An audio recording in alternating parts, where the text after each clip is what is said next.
for this. So I am going to introduce Barbara Johns, who was delighted when we invited her to speak in our series because she said, the Southwest Library is my library. And the staff said, oh yes, we have lots of holds for her. She and her husband live in the Fauntleroy area, so that's why this is their library, of course. Barbara is a Seattle native. She was born here in 1942 during World War II. She's an art historian, and she earned her doctorate from the University of Washington. She was formerly the chief curator of the Tacoma Art Museum, and she also at one time was the executive director of the Pilchuck Glass School. While she was, she has taught in the museology graduate program at the University of Washington, and she has previously held positions at the Archives of American Art, Smithsonian Institution, wow, and at the Seattle Art Museum. It was during her time at the Seattle Art Museum, while she was managing the documentation of artworks in their collection, that she first came across paintings from the 1930s by an immigrant Japanese artist named Kamakichi Tokita. Researching what became of him led Barbara to the work that she has now been doing for about the past 15 years as an independent curator. Mr. Tokita and his artist colleagues Kenjiro Nomura and Takuichi Fuji had their careers interrupted by the forced incarceration of West Coast residing Japanese after the bombing of Pearl Harbor.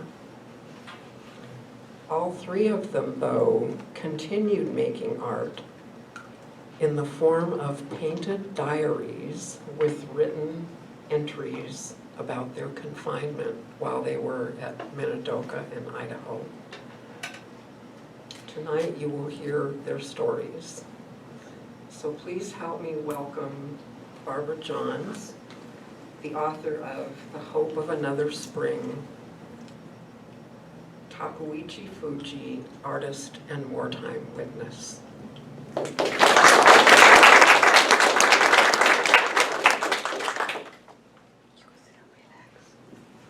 going to try this. Thank you, Edie, for the very nice introduction, and you saved me some words. Thank you.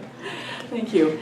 Let me put this down and give it a try. Yeah. Let me know right away, because I've got a lot of things to manage. How is this? Good. Are you good? Yes. Okay, great, thanks. And stick your hand up if my voice drops.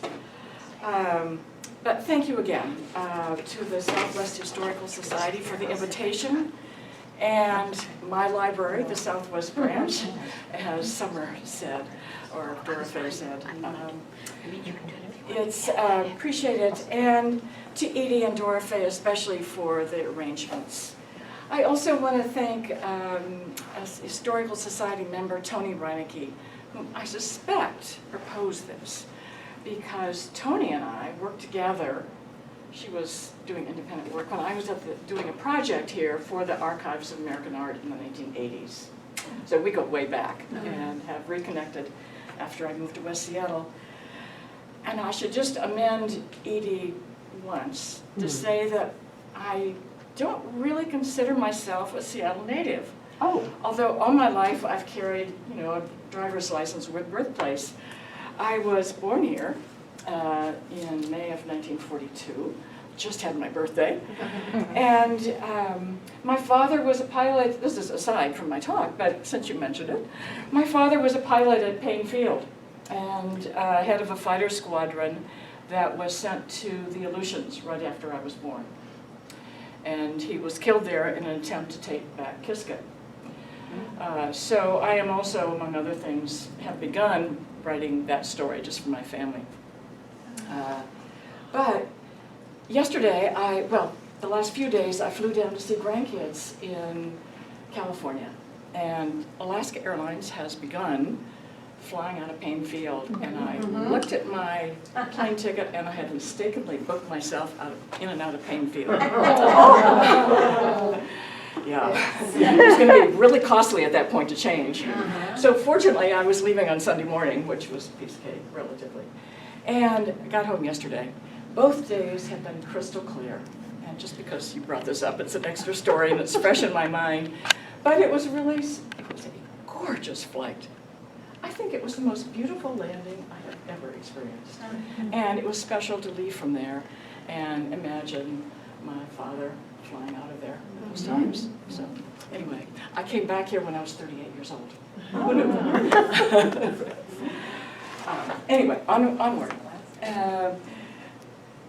So Edie has already told you about my work since I've been independent about the past 15 years. And it circles back, as she pointed out, to having seen paintings by Tokita and Nomura at the Seattle Art Museum in the 80s where I worked. And it's quite wonderful how things circle around. I'll spare you some of that story, but it's a complete surprise to me in a way to have this kind of late career. And it has been some of the most gratifying work I've ever done. I'm going to read to you from, I wrote a book and did an exhibition on Paul Horiyuchi. That's the best known name, a little bit younger, and you may know that, which led to a book about Tokita, and a dissertation, the book on, a late dissertation, and book on Fuji. But the story of meeting Fuji is kind of a remarkable one and adds to what we're here tonight. I knew Tokita's and Nomura's work from the Seattle Art Museum.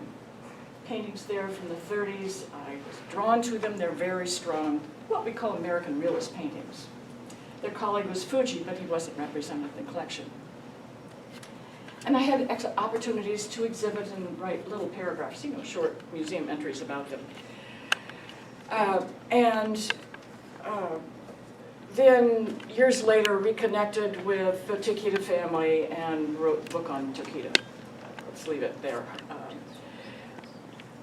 Well, I'll tell you, I went looking for a painting of Tokita, had to get permission to publish it in another book from the family. The museum gave me the image, and this time I could go online and find the eldest son.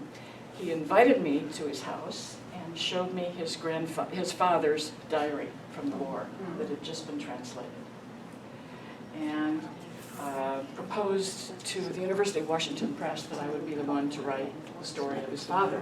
And so it turned into this book. The second half of it is Tokita's diary in translation. And it's a rare, if not unique, first-person document from the wartime. Most all of them are about the camp experience itself. Tokita's, by contrast, 2/3 of it is about the first 5 months from December 7th of 1941 until the 1st of May when they were taken away. And it's a nearly daily account, not quite, of the anxiety, the uncertainties, the change in regulations, the fear for his family, handling his business and his business customers. He would read news in English and Japanese newspapers and try to reconcile the conflicting reports of the war. So it's quite an interesting document. From that, I had long ago left a dissertation undone, just done all the work for a PhD. And I had questions for myself. I had an exhibition of this work after the book was completed. And I had questions for myself. And so I wrote a dissertation. And I wanted to write on these 3 artists, I'll show you, in the 1930s. Now, Fuji seemed just to have gone off, been incarcerated during the war, and disappeared. I thought I would have just snippets of information to tell his story. And I was beginning this work, and out of the blue, literally out of the blue, I was introduced online to his grandson, his only surviving heir. Just one of those things, karma. And the grandson is an art historian. Lives in Washington, D.C. His expertise is Japanese art, and he was just finishing the translation of his grandfather's diary. So I had research to do at the Archives of American Art, went back, met him, and they have such a cache of work from the beginning of World War II until the end of the artist's life in 1964. It took the three of us, the grandson, his wife, and me, a day just to take snapshots. And that became the body of this work. Almost all of it's from wartime, and then some from later in his life. But it has been Fuji, oh, thank you, good, okay, speak up. Fuji, other than this cache of artwork, Fuji left no personal papers, no letters, scrapbooks, any other clues. So it was really a matter of digging into documents, historic, piecing together kinds of things to create a life story. And there's one more artist now I'm working on, so I'll tell you. But here, I've talked a lot about the artists, and I should have introduced them here. At the upper register is Takeuchi Fuji. Born in 1891, as you see, and died in the 60s. He's pictured here in Chicago, where he settled after the war, sometime in the 1950s. The lower left is Tokita, pictured in Seattle in the late 1930s. And on the right, Kenjiro Nomura, pictured in 1952 in Seattle. All three were immigrants to this country. Fuji arrived as a teenager, 15 years old. So Kita came as a young man of 22, and Nomura came with his parents. He was a child of 10. All three arrived during a major period of immigration to this country between about 1890 and 1924. That came to an abrupt halt in 1924 with the Immigration Act of that year, which effectively barred any future immigration from Asia. Supreme Court decisions had already barred people born in Asia from naturalized citizenship. And as Edie has told you, all three became well-respected artists in the 1930s. All were incarcerated during the war and kept records of their experience. After the war, Tokita and Nomura returned to Seattle. Tokita died shortly later. Nomura is the only one who reestablished a recognized artistic career. Fuji eventually settled in Chicago and lived the rest of his life there. My work, as I told you, of recent years, Fuji was almost completely forgotten, and all were mostly forgotten, and my work has been to recover their stories. But here is the Seattle that they knew. A postcard made just after the completion of Smith Tower in 1914. And if you look at the diagonal street moving to the lower right, just at the base of Smith Tower, is Yesler Way. To the right of that, to the north, increasingly grew a prosperous downtown Seattle. And to the left was a working class neighborhood with tightly adjacent Japantown, Chinatown, eventually a Filipino community. It was a community also of many itinerant workers who came by the railroads and by the ships. But Yesler Way was the line, true. And we'll see, I'm not going to show you, if I were to show you all the number of paintings from the 30s tonight, the artists painted continually right around that place. It was a neighborhood they knew, and they showed the place intimately.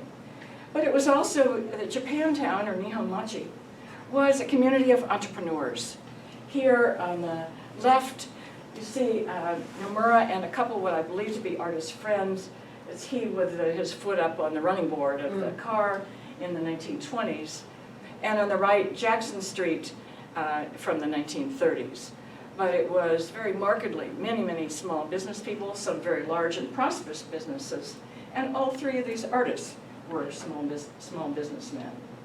Here, on the upper two photographs, is the sign shop, the sign painting shop. Noto signs, run by Nomura and Tokita.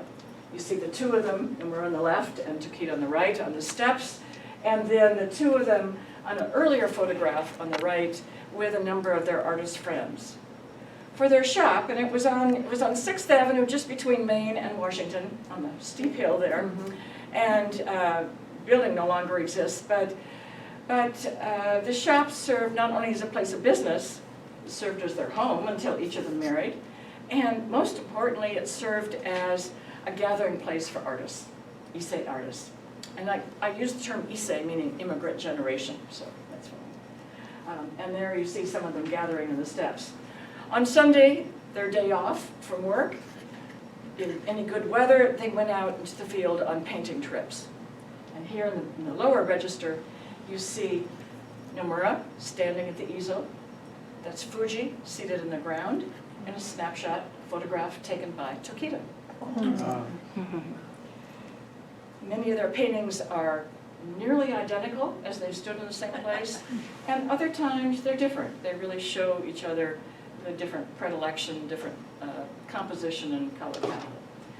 But these are two of the type that Fuji did in the 1930s. On the left, the title of the painting is unknown, it's a small painting, but the steeple is Our Lady of Good Help, which stood at the corner of 5th and Jefferson at the time.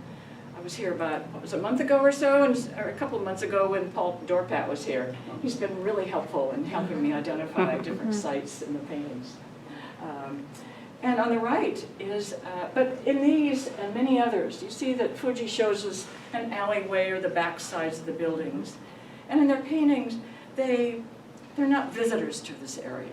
They show themselves to be at home. They trace time and time again similar subjects, similar streets. Sometimes we can identify them, sometimes not, but it's all right around the cluster of Japantown. And sometimes down at the waterfront, especially Salmon Bay. And in this case, Fuji, by the 1930s, he had two daughters. They were older, and he began going with other artists to Eastern Washington.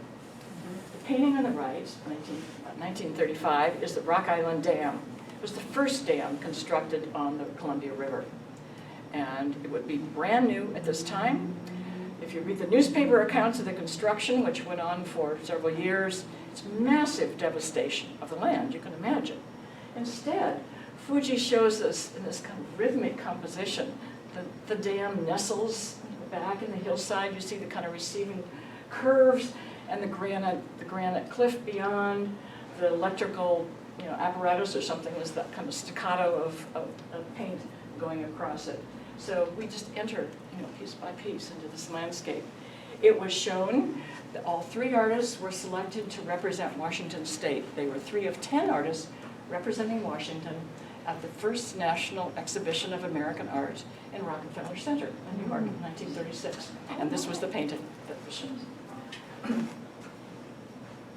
Fuji also painted this beautiful portrait of one of his daughters. And here you see her in high school, looking very much the young, current, haircut and blouse. I mentioned just being a sleuth and going in and finding documents. I went to see a Broadway high school where I went to high school and could find a class portrait of one of the sisters, and I'm not sure which one, wearing that blouse like that. The middies that they had to wear, most of them had sleeves. Well, this was a public high school. I don't know. It must have been hot. Well, my mom was she's at home, so at West Seattle in the 30s. you had to have your Hers too. shoulders covered. Oh yeah, they were sleeves. They were middies. Yeah. I don't know. That's what they call And I it. can't tell you that the photograph, it's a class photo, and in the picture didn't have it, but it certainly had that kind of top. Yeah, with the At any top. rate, but it's also a portrait. She looks very, very much like her mother here, if I were to show you that. So it's a portrait of a young high school girl. It's a portrait of family, a portrait of ethnicity. She's definitely of Japanese descent. All those things. But with the bombing of Pearl Harbor on December 7th of 1941, all of that ethnicity, the ancestry and appearance became a liability for anyone of Japanese descent, for Fuji, his daughters, and all others. They became suspect. There's increasingly a conflation of Japanese ethnicity with the military enemy, with a military enemy. It was a true identity crisis for the Issei. For if you remember, they were barred from citizenship, and so they remained subjects of Japan.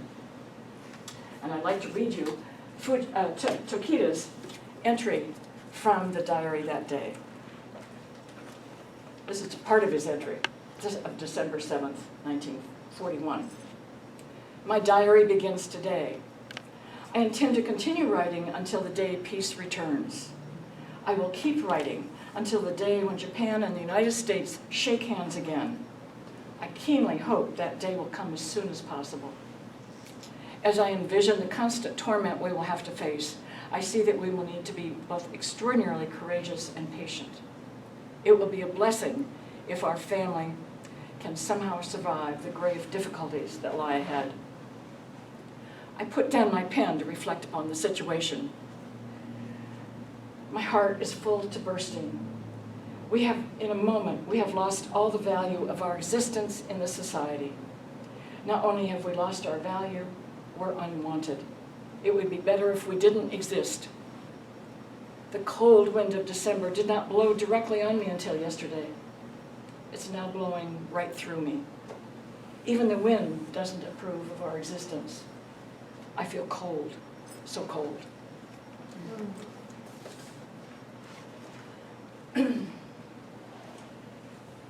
Well, I should have shown you this.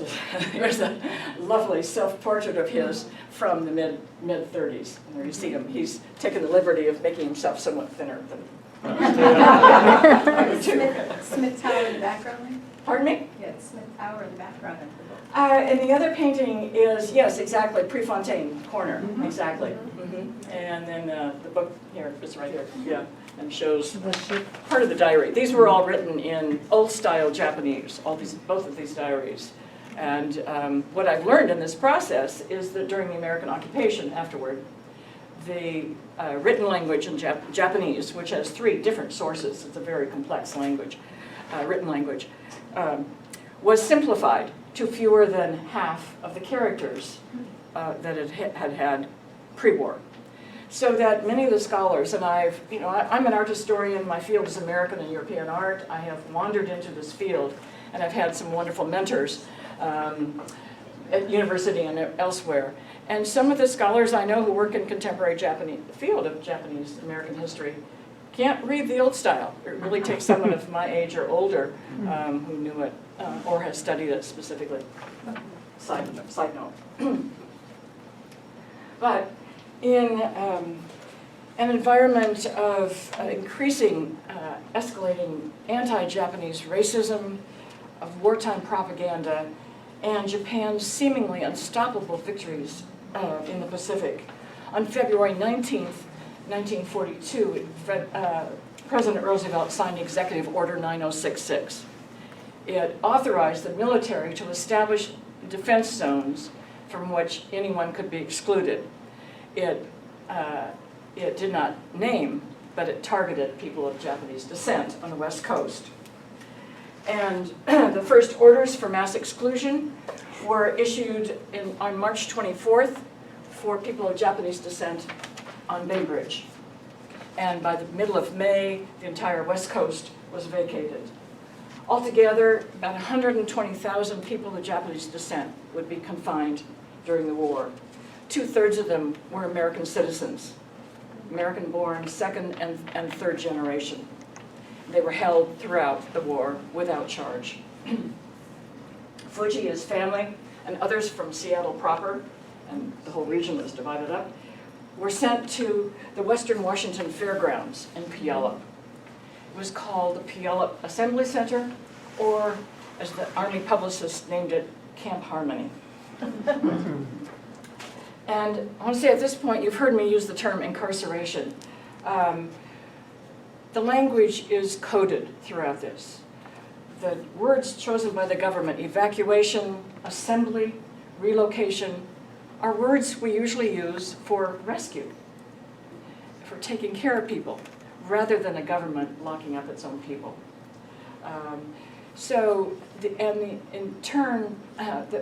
The word internment specifically applies to a legally recognized confinement of enemy aliens, diplomats and other tradespeople who were caught in this country, from Italy and Germany also, under terms of the Geneva Conventions.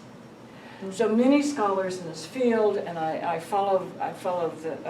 look for words that better describe the conditions of being forcibly removed, no choice, or you were jailed, held behind barbed wire and behind armed guard.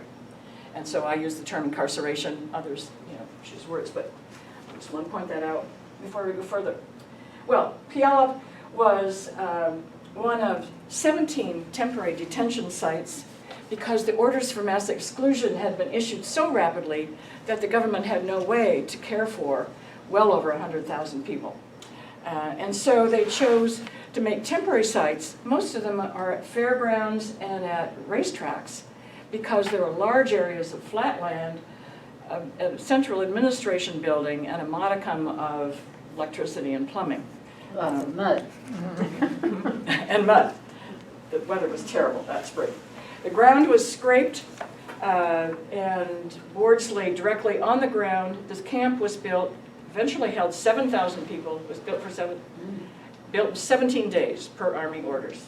Here we see the barracks and the mess hall. It was communal life that meant profound loss of privacy, constant noise, and any reports, you just read about the constant noise, and chronic sanitation problems. Also created and began a lot of stress on the family unit. Each family was assigned a one-room barrack with a single window. From there, by early September, the Fuji family and all others were shipped to Minidoka in south central Idaho. Minidoka Relocation Center was built on 950 acres of federal reserve land. The population here peaked at 9,400. Fuji and his wife were at Minidoka from September of 1942 until October 1945. Altogether, 3.5 years in incarceration. And I'll show you this map. These are all the different kinds of confinement sites that the government operated during the war. The ones that are most pertinent to us are the black dots. You can see Puyallup at the top and then going down the coast. You can see the Western Defense Zone, the western half of Washington and Oregon, all of California, and a piece of Arizona. The black dots are the temporary sites here, and the black triangles are the long-term detention camps or relocation centers. These were operated by the temporary sites were operated by the government, by the Army, and the others were operated by the War Relocation Authority, which was a civilian agency established for this purpose under the Army, within the Army.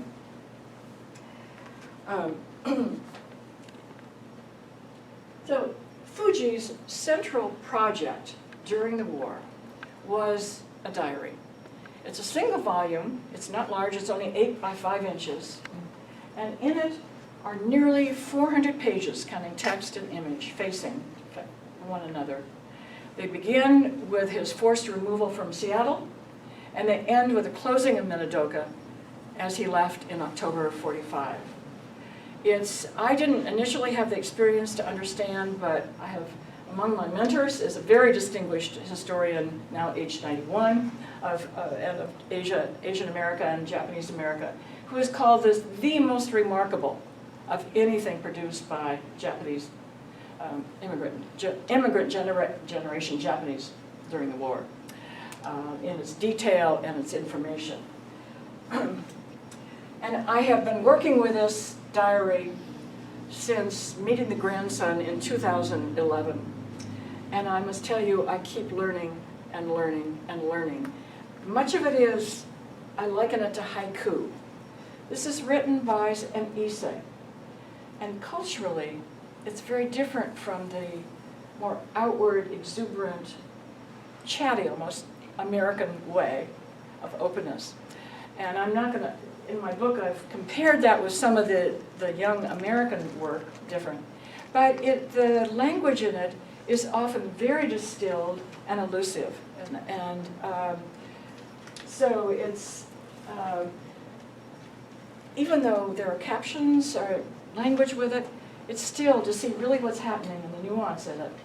I will say that my book, I had permission to publish half of the diary in the book, and University of Washington Press has come, and we are in the process of preparing a manuscript for the complete diary that will be annotated with all the Japanese American experience and the translation notes. So that will come out, I think, late next year.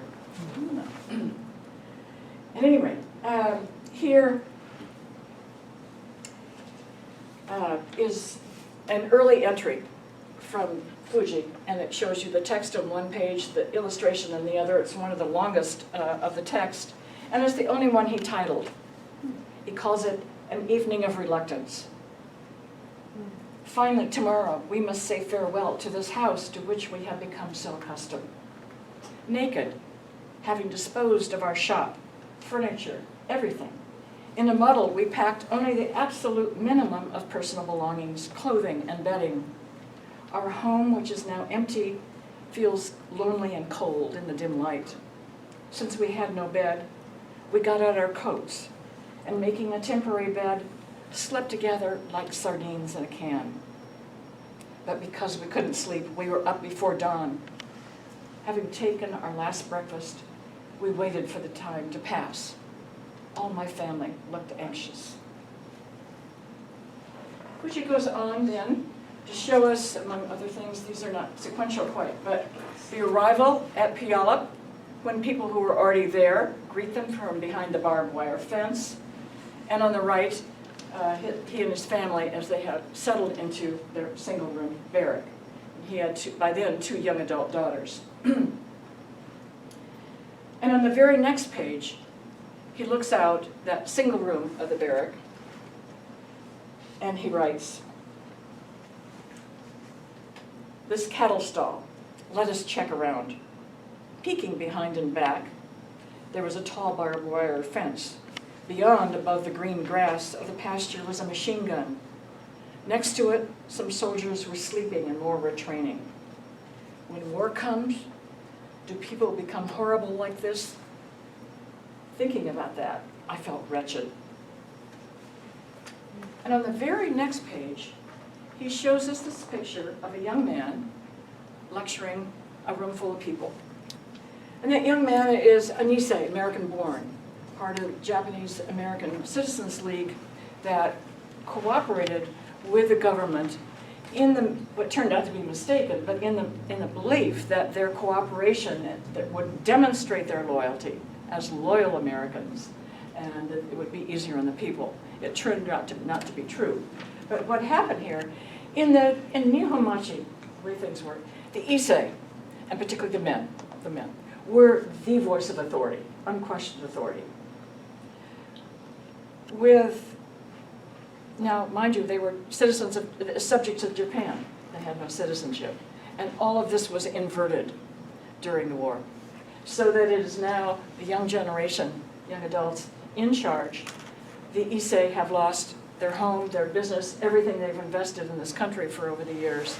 And now they are not only under the guns of the government, but also under the direction of the young generation. And many of them resented it tremendously. There were tensions throughout the war, and a lot of other good times, but in these 2 sequential pages, he lays out his conditions.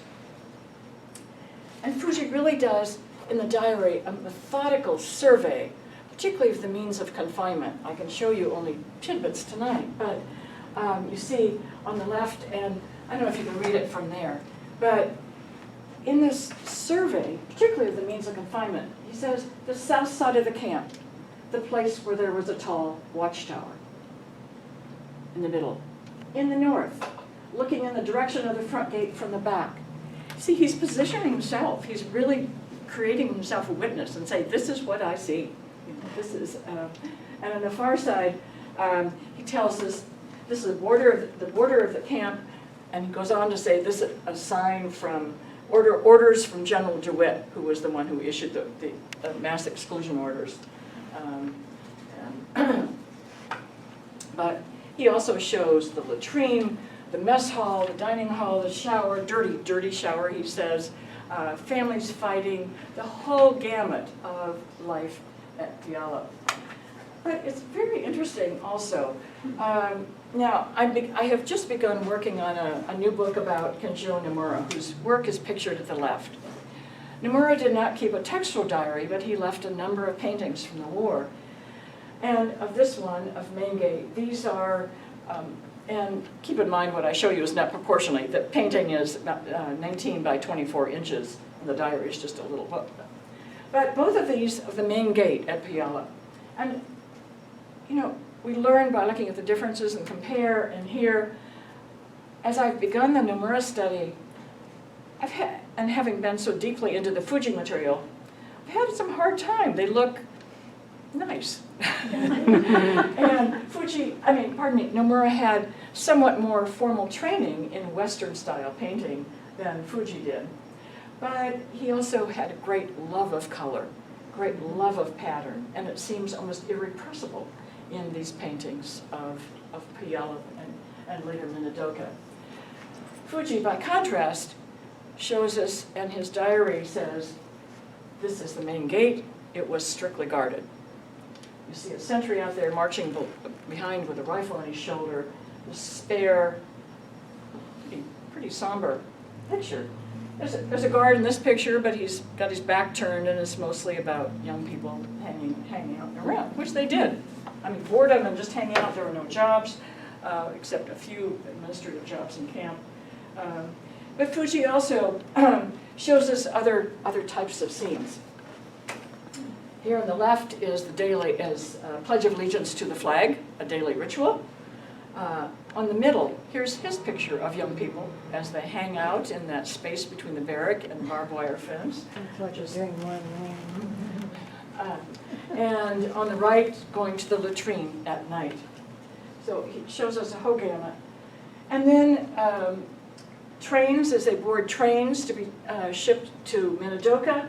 On the left, as they arrive, and he finds the family barrack, and on the left, and on the right, this beautiful drawing of his family settling into the barrack at Minidoka. And then he looks at the nameplate that he's just added next to the door. And he says, indeed, this is an odd door. The lock is on the outside. I see that this relocation center is a prison. He also shows himself sketching and out and around at Minidoka. And I should point out that works of art, the cameras were banned and confiscated right after December 7th. So that when people came in, some were professional artists or established artists, such as Fuji, and all three. Others were amateurs just needing to give expression. They wrote poetry, did drawings of many kinds. And the Army at Puyallup quickly discovered the public relations value of this artwork from within the camp. If you remember that painting from Nomura, one of the things I want to research is that the story from the family has always been that these were produced for him. They're all signed and dated, and I cannot help but wonder if somehow or another they were used and shown by the Army. I don't know. I had plans to go back, plane ticket to go back to Washington, D.C. in January, and the government shut down, so I'm going again. But I don't know that I'll be able to answer it, but it's a question in my mind as I begin to look at this work. But he shows himself here, again, as a witness to what he sees, and as a perspective of an insider, very different from the official views of both Puyallup and of Minidoka. It's also, as I mentioned briefly, a generational perspective, that of the Issei. And time and again, despite all the controls on him, he represents himself and his experience, and shows himself to be an active, really creative agent in doing this. Then, if we skip back toward the closing of camp on January 2nd, 1945, and I think the painting, the drawing on the left is interesting. At the top he tells us it's a kabuki performance for the local Twin Falls, Idaho PTA. The very same stage is transformed then by American flag when the director of camp appears on January 2nd of 1945 to announce that Minidoka and all the other long-term camps would be closed by year end. Rather than relief, this brought tremendous anxiety to people remaining in the camps. And about 44,000 of the 120 that had been confined still remained in the camps. Younger people could get out, or people could get out to work or to go to school elsewhere in the country, and increasingly the government encouraged people to get out. But those remaining at camp were mostly Issei and families with young children. There was tremendous anxiety and uncertainty because they had lost their homes, their means of livelihood, everything, and they had nowhere to go. Fuji's grandson tells me that he used to say that he wasn't going to go. He didn't leave camp until he was kicked out. But here he shows a fight at the top right, a fight that showed up after that announcement, and then the anxiety of a couple, presumably himself and his wife. And here in these three, I hope you can see the detail in these a little bit, but he said this is a place where rumors happen, and it was rampant latrine. And the upper center, the sunflowers that he and his wife had celebrated earlier now droop, mirroring their own despair. And on the bottom center, and there's no text for these last pages, about the last 10 pages. But you see people huddled around a radio in a very dark drawing. I can't tell you if it's the bombing of Hiroshima, and Fuji was from Hiroshima, as many immigrants were, or perhaps the announcement of Japan's surrender. Really don't know, but it was presumably one of those telling events. And on the top right corner is Fuji and his wife. The calendar on the wall says October 2nd. That's the day they left Minidoka. And bottom right, animals that they had raised for food are scavenging, as they're left to starve. Well, Fuji, besides this diary, Fuji left about 150 watercolors and large ink drawings. I'm showing you one of Puyallup, and this is sizable. It's about yay big. It's about 14 inches tall. Of a man standing behind the barrack. It's related to, but not exactly like, one of the diary drawings. Others, like the laundry and rain, are very much like a diary drawing, and we see boys playing marbles next to the fence with a sentry marching outside. Or these two from Minidoka. It's beautiful. There's a landscape of barracks kind of tumbling down. And They're making mushi. Pardon? Looks like they're pounding mushi. yes, they are, exactly. And on the right, and these are different sizes. There's a large watercolor and then one just about 4 by 6. But it is pounding mochi on New Year's, the first New Year's that year. What And does that mean? Fuji, it's very much like a drawing in the diary, where Fuji tells, and that's he, presumably. But in this case, he says that he was pounding mochi joyously. Mochi is, the pounded rice for New Year's, without which he says Japanese can't have New Year. It wouldn't be New Year's for us Japanese. But he tells us that the Nisei, the young generation, are standing around laughing and cheering on, and it was something they shared, enjoyed. And here, this beautiful landscape, because people during the daytime, this was all fenced in, but they could go out into the desert beyond, and Fuji and his wife enjoyed exploring. It's really a beautiful landscape in the foreground, except then you see the danger of the rattlesnake. And there's an episode in there in which he says he was bitten by a rattlesnake, and he tells us about it. But there are also, I mentioned that it's taken me years to kind of decipher, really, even though I know what's going on. And here he says, here are the gravestones of several of the dead, the first sacrifices among those relocated. Always the graves are ready. And There's a funeral at Minidoka on the right, and you get a sense of the desolation and what it meant. There's haiku by another poet, a well-known poet who was in New Mexico, and he talks about the grief of leaving his friend in the desert. But people died from the beginning, just out of age and stress. So there were many, many deaths, and it took me a while to begin to understand, really what that means. And here, this view related to the one we just saw of the Minidoka Barracks, but with the water tower, the administration building, all these things tumbling, as if you get a sense of the disorientation and instability of the lives in camp. Now, of the watercolors, Fuji kept 44 of them in a large 3 by 2 foot portfolio. And there's no direct evidence they ever exhibited. They're all matted as if for display. You can see it's badly water damaged, but it's quite a powerful image. Also, if you see that of Seattle aflame during the war.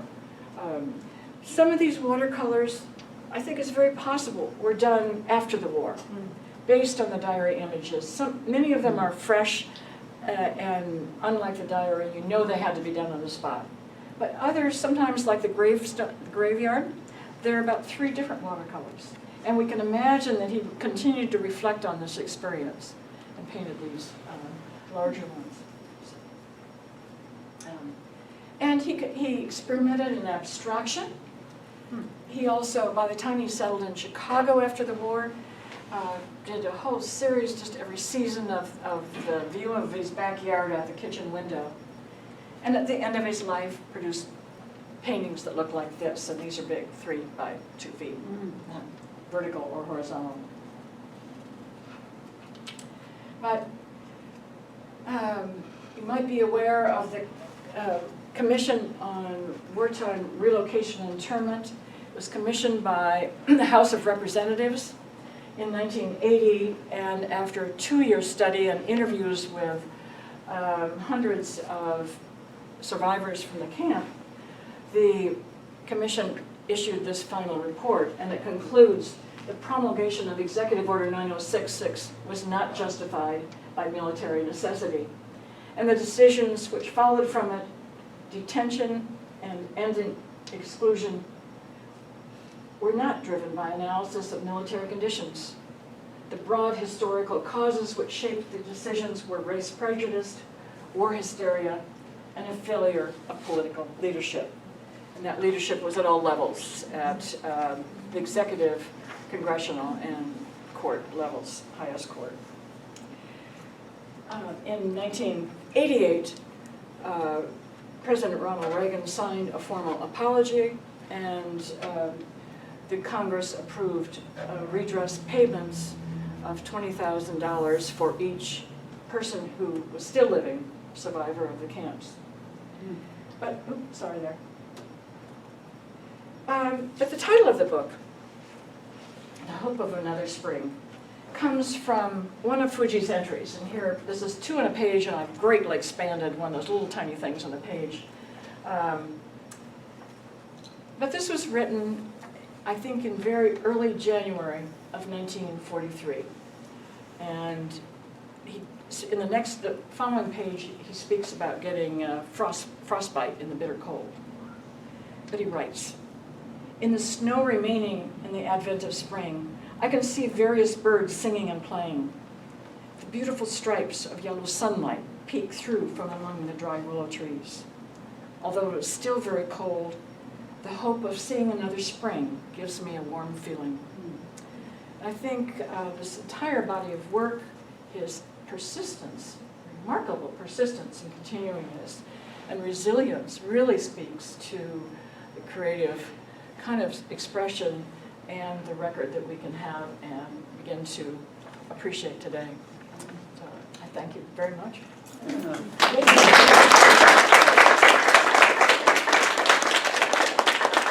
Barbara, questions? Absolutely, sure. I don't know the history well, but how did they go out and purchase a new house, did we help them at all? Did, Well, no, some of them could, sometimes you could get $50 money to go with you. did that But- pay rent? But the other, whatever you needed. But it depended, each family would have to apply. And there are records to say how much they were given or if they were denied. Tokita was denied any kind of. But aside from Issei not being able to become naturalized citizens, they also could not own property. And that went way back. It actually originates with the Washington State Constitution and alien land laws that went throughout the West, including Washington State in 1921, forbade Issei from owning real property. Tokita, for instance, was a hotel manager. He owned the business and the furnishings, but you couldn't own the building. Farmers, many farmers lost their land with that. Some tried to put real property, if they owned it, into their Nisei, their American-born children.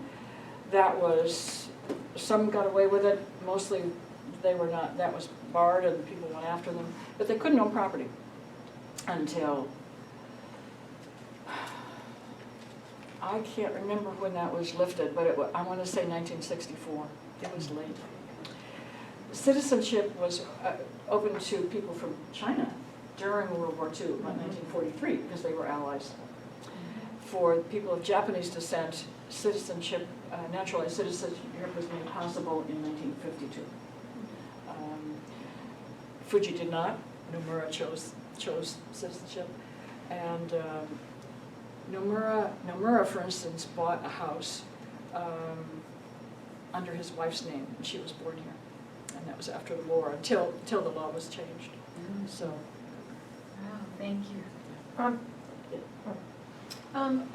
Could you tell me about the type of ink, or I'm looking at all the drawings, and I know that it's not black Sharpie, so could you tell me Yeah, about the it's ink? India ink. It's just straight India ink, It's India ink, yeah. and he was able to get it in. Well, people, so they could take some money with them, whatever they had, and when they had to sell their goods, you can see photographs if you look on of like fire sales, selling, if you have a storefront, selling what you had, just pennies on the dollar. Tokita was probably the most successful businessman of the three. So they could order things. Tokita in his diary talks about ordering from the catalog and shipments of galoshes for his kids, and he had a big family, came, and winter coats. They were also issued coupons, initially at Fiala for basics and candy and just little stuff that they could order and get supplies. So they could get art supplies. Now, it varies in how much, what they have. That's anyway. Yeah. How long did his daughters stay at the camp? His daughters both left they were young adults, they graduated from high school. And they were Nisei too. They were Nisei, right. And one daughter was the first to be married at Minidoka. September. The very first newspaper issued. Someone she'd met at, it's the mother of the grandson I know. And she went off to live with her husband, and he had worked in agriculture. They left in spring of '43. And the younger daughter, he had two daughters, 2 years apart, born in 1917 and 1919. She left to study in Minneapolis, and she was studying radio communications with the hope of joining defense industry. And she couldn't get hired because she was Nisei in Minneapolis. And this continues to go on. Do you know, I don't know, there's so many segues. This just continues to open. It's like opening this wonderful trunk, and I keep learning. And I told you the diary, I'm working on the full diary. Do you know the artist George Tsutakawa? He knew the younger daughter. George is about 10 years younger than Fuji, and the daughter is about 10 years younger than George, but they were friends. He was in the military during the war, but through the family, I have found their letters in the war. And I didn't have it in this book, and now I have found it again, and it's quite wonderful. And she talks about her anguish at not being able to be hired when she went to Minneapolis. But she also verifies what Fuji, the kind of art he was making, and he made, it's quite wonderful. Anyway, excited. So I keep finding new documents and finding new sources and learning layers and layers and layers. Yes. One more question about the food. Did they eat Japanese food, and did they eat separately while they were incarcerated, or did they have mess halls? No, if the very early photograph I showed you of the long line at Puyallup, do you remember that? I was, Oh, you were, if you don't mind my backing up, let me see if I can find that. One of his pictures shows a garden at Minidoka, so they did plant some of their own. They had gardens more for decoration. The land was, excuse me for this. There it is. There it is. Whoa, whoa, whoa. Back to, No, This is a one head. more. One more. What? There it is. Okay. And then let me get, just a minute, get you a better view. so I still missed the detail. Did they stand in line to get food take back to their barrack? No, they had one room. Oh. They, Mess hall. they ate in the mess hall. And at Puyallup, because of the, I can't tell you how many mess halls there were at Puyallup, but the camp was divided into 4 sections because the city streets cut it up. Each section, A, B, C, D, was surrounded by barbed wire and 2 layers of barbed wire and guard towers and sentries. And they had to get permission and be accompanied by a guard to go from one area to the next. I can't tell you how many mess halls were in each section, and they vary by population. At Minidoka, there were blocks of barracks. I'm sorry, I can't remember how many. I'm going to say 20 barracks to a block. There, larger families could get 2 units, and each block of barracks had a dining hall, a recreation hall, and a combined shower, laundry, and bathroom, latrine. But I should tell you, at Minidoka, when they moved there, was not finished. The construction was not finished. 9,000 people used outhouses well until January of that year, through the cold. It was really, yes, as the director of the camp said, foul affairs. so was there school for kids? They began to establish schools at Minidoka, right, but not until then. I read one account where the people could work in the dining. Right. As cooks. Well, and- the government encouraged it. Yeah. And some people had jobs at Puyallup. Yeah. And then the government, WRA, War Relocation Authority, actively encouraged people to take jobs. And so people worked, yes, all kinds of things. There were 3 levels of employment. They got $12, $16, and $19 a month for apprentice and laboring jobs, for kind of semi-skilled, and for doctors, dentists, high-level supervisors got $19 a month. And hauling coal, for instance, was one of the worst jobs. And others, the people with farm experience and those without, broke the land. It was volcanic, very rough, very, very hard to break up. They had hoped to have 4,000 acres of agricultural land developed. They ended up being able to break and really cultivate 1,000 acres, but that provided fresh produce. I'm skipping over a lot of questions, Dorothy. Let me go back. So they had Vienna sausage and other stuff, and they had rice and some Japanese food. Increasingly, those authorities began to recognize that it was important to provide Japanese-style food when possible. Tokita talks about they were warned not to make sushi out of the fish. They loved to go fishing when they got to Minidoka. They were warned that, unlike ocean fish, river fish have worms and stuff, so they cooked them up. But life was communal, and I mentioned the stress on the family. a lot of it began a real breakdown of family relationships because families no longer ate together. The kitchen table, the place is where family values are taught, discipline is taught. That's where the family really instills its values. It was very hard to keep a family unit together. Tokita was iron-handed, apparently, according to his eldest son, and kept the family together at meals, but it was rare. And if you had a whole family in a one room with one window, the young kids went off into their different age groups and hung out together, and so you lost that cohesiveness of the family because of the communal life. Long lines for everything, especially if you know. And latrines, long lines for latrines and showers. At any rate, lots to tell, but thank you for your interest. If anybody, a couple of you were interested in books right away, I have two. I will give you my author's discount. And if you're interested, the University Press has offered a 30% discount. The two prices come out pretty much the same. So if you're interested, I have either books, 2 books left, or forms like this if you're not sure and want to take them. Thank you for your Thank you. interest. Before our leave, the library has asked for some statistical information, if you would